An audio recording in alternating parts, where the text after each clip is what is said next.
बाबर आजम तीनों फॉर्मेट्स में टॉप 5 पर मौजूद दुनिया के वाहिद खिलाड़ी। इंटरनेशनल क्रिकेट काउंसिल ने पाकिस्तान और इंग्लैंड के दरमियान टेस्ट मैच ड्रॉ होने के बाद ताज़ा तरीन रैंकिंग जारी कर दी।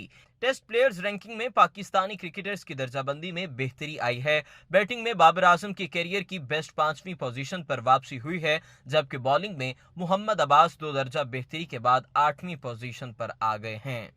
आईसीसी के मुताबिक पाकिस्तान वनडे टीम के कप्तान बाबर आजम दुनिया के वाहिद खिलाड़ी हैं जो बैक वक्त तीनों तर्ज की क्रिकेट में टॉप 5 खिलाड़ियों में शामिल हैं।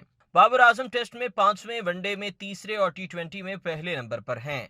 टेस्ट बैट्समैनों की रैंकिंग में पहले नंबर पर ऑस्ट्रेलिया के स्टीव स्मिथ, दूसरे पर भारत के विराट कोहली, जबकि तीसरे नंबर पर ऑस्ट्रेलिया के मार्नूस लिबुशांजे मौजूद हैं।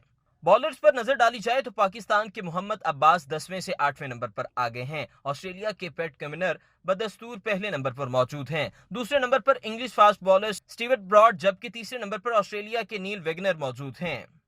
आईसीसी वर्ल्ड टेस्ट चैंपियनशिप में पाकिस्तान 153 पॉइंट्स के साथ 5वें नंबर पर है, जबकि इंग्लैंड तीसरे नंबर पर है।